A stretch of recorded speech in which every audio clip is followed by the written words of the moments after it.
between the age of 12 and 14 years of age. And resources have always been a problem. No safe place for them to sleep and be protected from their abuser or trafficker. And what this fund does is it creates essentially a crime victims compensation fund, which provides those resources that can be made to faith-based organizations, other organizations for grants to provide what their needs are. As you know, part of the discussion had been over the Hyde Amendment, and this creates essentially two streams that go into one fund, but we've basically maintained the status quo, which has been the law of the land for the last 39 years on all appropriation bills, that the Hyde Amendment would apply. But we're hopeful that we will be able to move forward here very soon. I want to also thank Senator Grassley, the chairman of the Judiciary Committee, for making this a priority, in addition to the majority leader, and thank all of our colleagues on a bipartisan basis who have made this progress possible. Well, it has been just a little over 100 days since the Republicans took control of the Senate, and I think our majority is making a significant impact and a significant difference here. We've now passed 12 bipartisan bills, and most recently legislation that would strengthen Medicare for seniors and doctors. That passed by a vote of 92-8 last week, and a couple of more bills are teed up this week. We're going to have, hopefully, coming out of the Senate Finance Committee, a Trade Promotion Authority bill that we will put on the floor that's very important to our economy. It's important to farmers and ranchers and manufacturers, small businesses, and to workers in this country. Since 2009, export-related jobs have created, or I should say, export-related industries in this country have created 1.6 million jobs, and those jobs pay on average 13% to 18% more. So it's important that we get this done as soon as we possibly can and add it to a list of accomplishments that is growing by the day. And when Republicans took control here, getting Washington working again wasn't just a campaign slogan. It was a commitment we made to the American people, and we are following through on it. During the last campaign season, we told people all around the country, if you gave us the opportunity to govern, we would do so in a bipartisan way.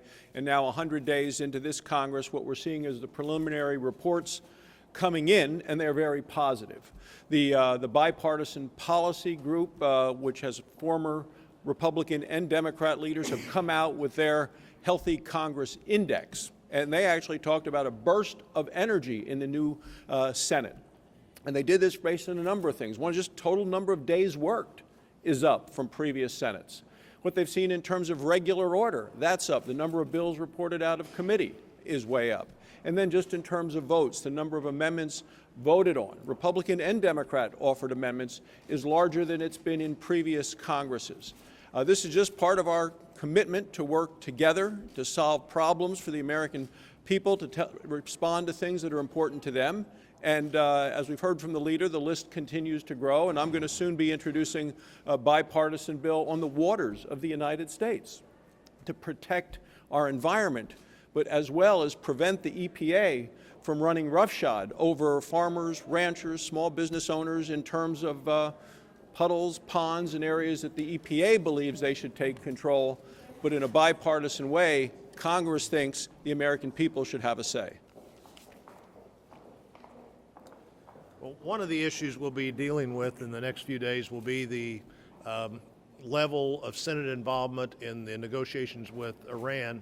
I would say that since the framework was announced, it does seem to me that those negotiations continue to be moving publicly in the direction of Iran.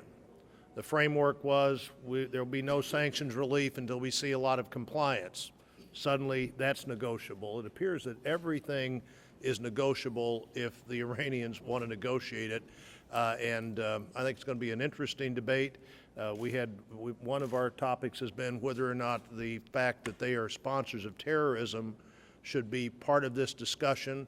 I can't think of a similar time when we were trying to negotiate with somebody on one issue and talking about intercepting weapons that they might be sending to Yemen at the same time on a supposedly unrelated issue. I think it's hard to treat the conduct of Iran as if one hand in Iran doesn't know what the other hand is doing, or that these negotiations are going every single day, as they have since the beginning, more in the direction of what Iran wanted and less in the direction of what we said we were going to insist on.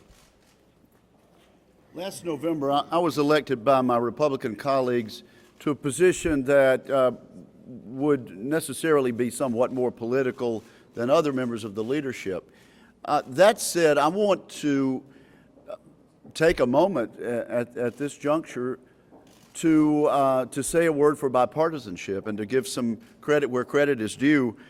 For example, to Senator Hatch and Senator Wyden, not only for helping to provide leadership and break the logjam on a major Medicare reform that we've been crying for 17 years, but also for moving forward on the trade promotion legislation and giving us the light at the end of the tunnel there. To Senator Alexander and Senator Murray, his ranking member, for crafting a bipartisan education reform bill that has a real opportunity to move our system further. To Senator Corker and Senator Cardin for doing as we've just heard, and making sure that senators, elected representatives of the people, actually have a say in the Iran negotiation. And also to Senator Feinstein and Senator Burr for the progress they've made in a very important cybersecurity bill. During the Easter break, I was approached in Oxford, Mississippi, by a very sincere constituent whose major issue was the fact that the Loretta Lynch nomination had not gone forward. And I assured her that while I would not be voting for the confirmation of Ms. Lynch, I felt that her confirmation would go forward soon, and that we were simply trying to be firm so as to break a logjam. I hope that that constituent and other constituents are paying attention now and would acknowledge that the firmness of our leadership has given us a situation where we have broke the logjam on the trafficking bill.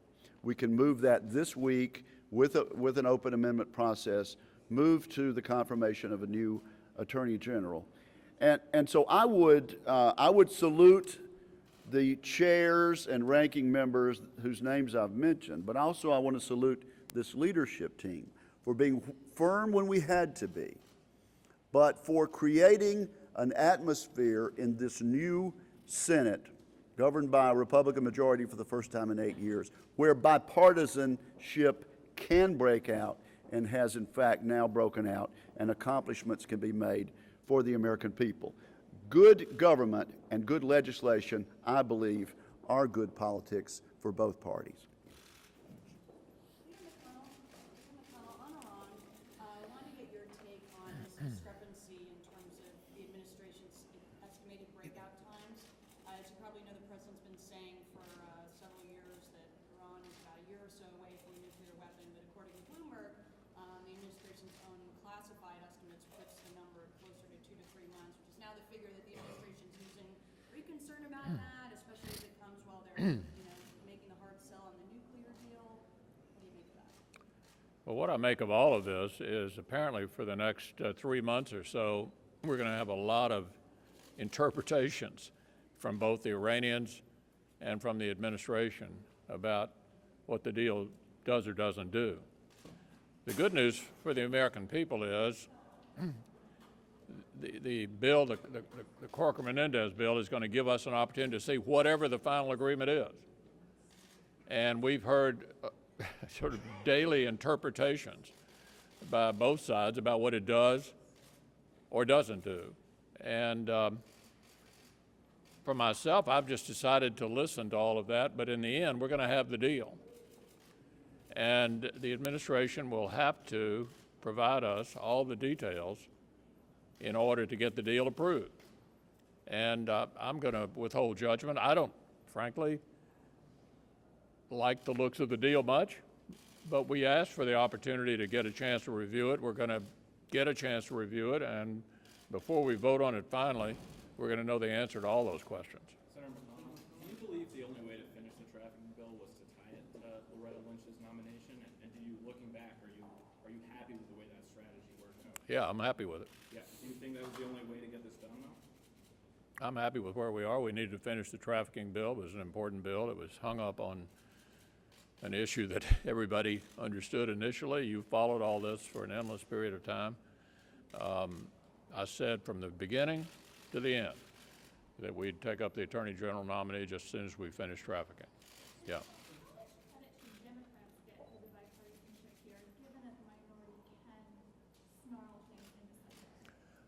Well, I think the way the Senate's being run is very popular with a significant number of Democrats who come over to me frequently and say thank you for changing the way the Senate is operating. So we've given them an opportunity, and they've taken that opportunity. And so I think they do deserve some credit for it. No, the difference is I'm taking up bills and they're open for amendment. They took up bills and they weren't open for amendment. You take up a bill, fill up the tree, file cloture, score a point, and move on. The majority gets to set the agenda, gets to decide, the majority leader gets to decide how the bill is going to be conducted. I don't see any equivalency at all. And the majority sets the tone. The opportunities have been given to the minority to participate, and I'm glad they're taking advantage of that. After trafficking, after Lynch, you said you wanted to go to Iran. Can you sketch out what you hope to get done in the rest of this work period and this confirming Loretta Lynch? I'm not going to lay out the order, but I've already listed the bills that are out of committee on a bipartisan basis, and those would be candidates for consideration between now and the Memorial Day break. Does having Loretta Lynch confirm make it easier to make progress and all that? I'm sorry? Does confirming Loretta Lynch, does that make it easier to make progress on these other? We're going to make progress on all of these bills. They're obvious candidates for consideration. Okay.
Ladies and gentlemen, Mr. Rodney Childers and Mr. Tony Stewart.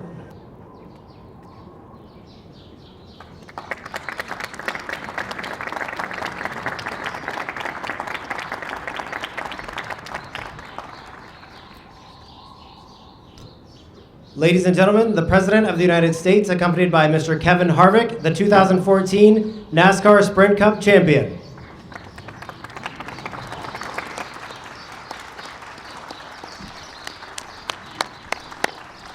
Hello, everybody. Please have a seat. Welcome to the White House on this beautiful day, and congratulations to Kevin Harvick, the 2014 NASCAR Sprint Cup champion. Hey!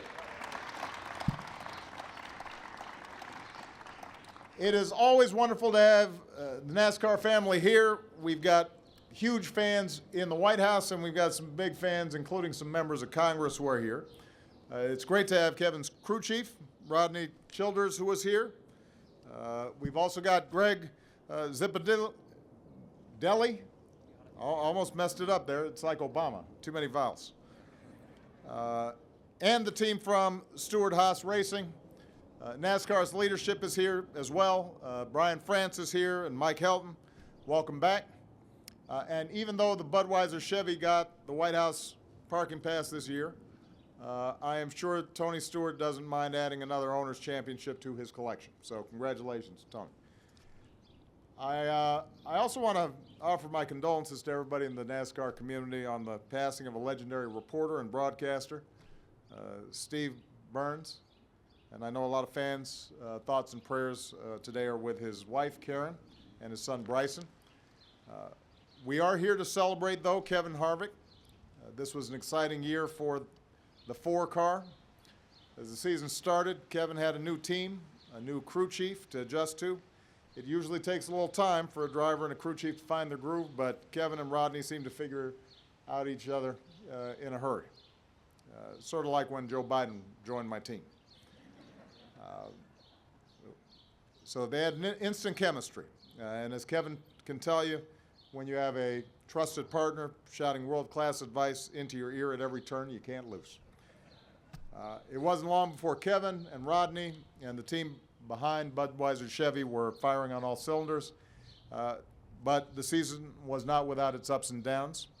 By the second race in the season, Kevin had picked up his first checkered flag with Stewart-Haas, and then came a tough stretch, the kind where most champion seasons are forged. There were blown tires, engine failures, cut oil lines, a slew of obstacles that held the 4-car from finishing any higher than 36th in 3 out of 4 straight races. But Kevin and Rodney stuck with it, and by the time the chase rolled around, this team was ready.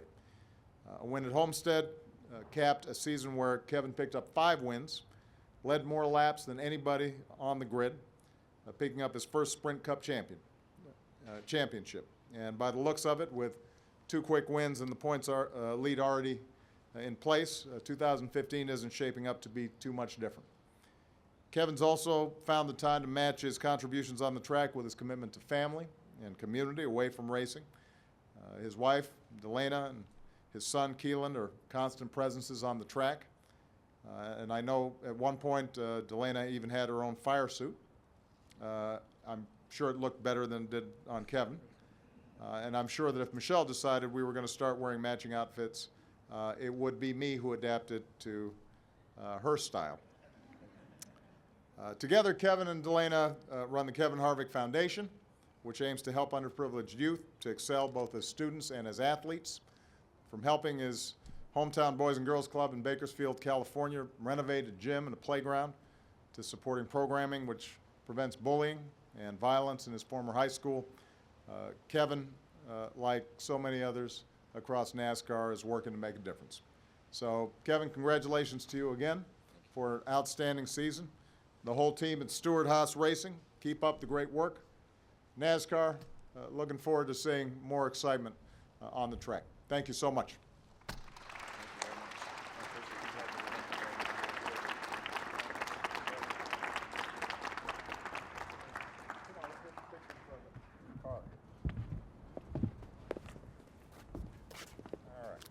Come on, guys. Why don't you get a swing on that side? All right.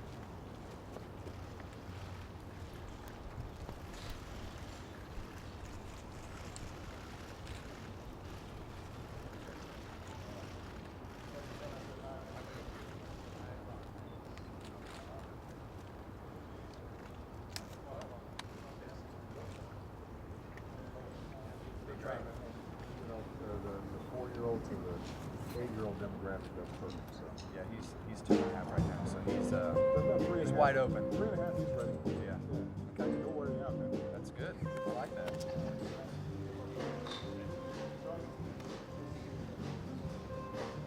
Thank you, everybody.